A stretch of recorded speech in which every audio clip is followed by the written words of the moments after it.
நண்பர் சிங்கராயர் சொன்னது போல தற்குறிகள் என்றவர் சொன்னார். நான் அப்படி கூட சொல்லவில்லை, உண்மையாக சொல்லுகிறேன். ஒருவர் புதிதாக புறப்பட்டு வந்திருக்கிறார், திரைப்படத்திலே நடித்துக் கொண்டிருந்தார், நல்ல நடிகராக இருக்கலாம், நமக்கு ஒன்று சிக்கல் இல்லை. ஆனால் அவர் திரும்ப திரும்ப என்ன சொல்லுகிறார் என்றால், நான் 200 கோடி ரூபாய் சம்பாதித்துக் கொண்டிருந்தேன், அதையெல்லாம் விட்டு அரசியலுக்கு வந்து தியாகம் செய்வதற்காக வந்திருக்கிறேன். ஏதாவது ஒரு உண்மை இருக்கிறதா பாருங்க. நீ 200 கோடி ரூபாய் சம்பளத்தை விட்டுவிட்டு மக்களுக்கு தொண்டாற்ற வந்திருக்கிறாயா? 200 கோடி ரூபாய் சம்பளத்தை விட்டுவிட்டு ஒரு கிராமத்திற்கு போய் நான் சேவை செய்ய போகிறேன் என்று அவர் சொல்லுகிறாரா? 200 கோடி ரூபாய் சம்பளத்தை விட்டுவிட்டு கதாநாயகன் என்கிற இடத்திலிருந்து முதலமைச்சர் என்கிற இடத்திற்கு போவதற்காக ஆசையிலிருந்து பேராசையோடு ஒருவர் வந்திருக்கிறார். இதற்கு தியாகம் என்று பெயரா?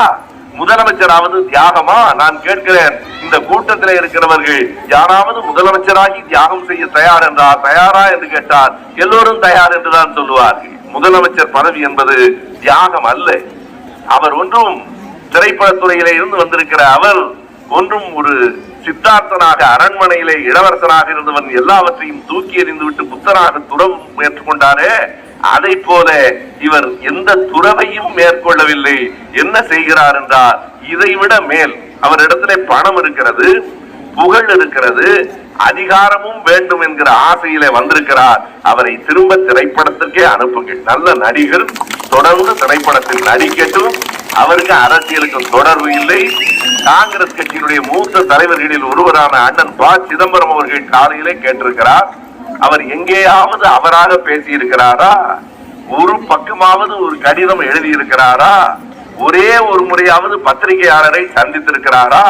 உங்களுக்கு எழுத வராது, பேச வராது, உங்களுக்கு பத்திரிகையாளர்களை சந்திக்க வராது, நடிக்க மட்டும்தான் வரும் என்றால் நல்லது, நடிப்புக்கே திரும்ப போய்விடுங்கள். மக்கள் தேர்தல் முடிந்தவுடன் உங்களை பத்திரமாக அனுப்பி வைப்பார்கள்.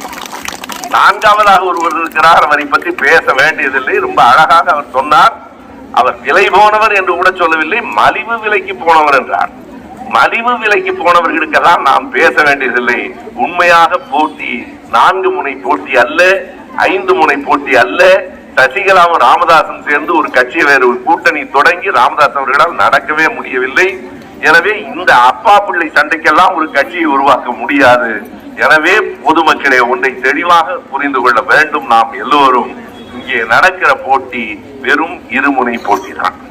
அந்த இருமுனை போட்டி என்பது கூட திமுகவுக்கும் அதிமுகவுக்குமான போட்டி இல்லை, தமிழ்நாட்டுக்கும் டெல்லிக்குமான போட்டி. தமிழ்நாட்டை தமிழ்நாடு ஆட வேண்டுமா, தமிழ்நாட்டை தில்லி ஆட வேண்டுமா என்று முடிவு செய்யுங்கள்.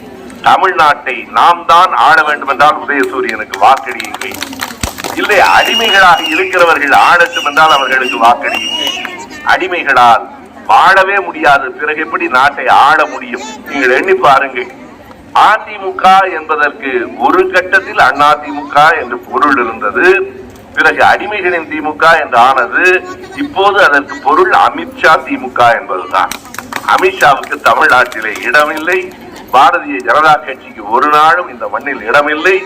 தமிழ்நாட்டில் தாமரை மலராதா என்கிறார்கள், தமிழ்நாட்டில் தாமரை ஒரு காலத்திலும் மலராது. இங்கே இரட்டை இலை என்பதே தாமரை பூவின் இலையாக மாறி போய்விட்டது.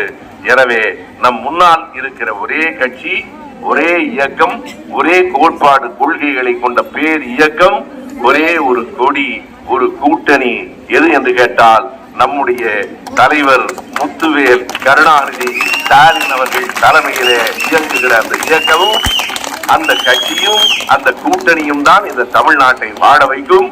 நாங்கள் கட்சிக்காக வாக்கு கேட்கவில்லை, நம் அடுத்த தலைமுறைக்காக வாக்கு கேட்கிறோம். இந்த தமிழ்நாட்டின் எதிர்காலத்துக்காக வாக்கு கேட்கிறோம். நீங்கள் அந்த நாளை எண்ணி பாருங்கள். 2021 மே 7ஆம் தேதி நம்முடைய முதலமைச்சர் பதவியேற்றார். அந்த பதவியேற்பு விழாவிலே அமர்ந்திருந்த 1000 பேர்களில் நானும் ஒருவனாக இருந்தேன். எல்லோரும் என்ன கருதினோம் என்றால், மு.க. ஸ்டாலின் என்னும் நான் என்றுதான் அவர் சொல்வார் என்று எதிர்பார்த்தோம். யாரும் எதிர்பாராத விதமாக முத்துவேல் கருணாநிதி ஸ்டாலின் என்னும் நான் என்று சொல்லிவிட்டு அப்படி நிமிர்ந்து பார்த்தால் அந்த பார்வையை என்னால் இன்னமும் மறக்க முடியவில்லை. நான் அடிக்கடி சொல்லுவது உண்டு, ஒரு விளம்பர படத்திலே ஒரு சிங்கம் பாறையின் மீது அமர்ந்திருக்கும், சட்டென்று அப்படி நிமிர்ந்து பார்க்கும். அதை போல எங்கள் தலைவர் ஒரு சிங்கத்தை போல நிமிர்ந்து பார்த்தார். நிமிர்ந்து பார்த்தார் என்றால் நிமிர்ந்தது அவர் தலை அல்ல, அன்று நிமிர்ந்தது நம் தமிழ்நாடு. இனிமேல் ஒரு நாளும் தமிழ்நாடு தலைகுனியாது, தலைகுனிய விடமாட்டோம். அன்றைக்கு நிமிர்ந்த எங்கள் தமிழகம் மேலும் மேலும் நிமிரும், மேலும் மேலும் வளரும். ஸ்டாலின் தொடரட்டும், தமிழ்நாடு வெல்லட்டும். ஸ்டாலின் தொடரட்டும், தமிழ்நாடு வெல்லட்டும். மறவாமல் வாக்களியுங்கள். நம் சின்னம், நம்முடைய வேட்பாளர் செந்தில் பாலாஜி அவர்கள் நம்முடைய அன்பிற்குரிய வேட்பாளர்.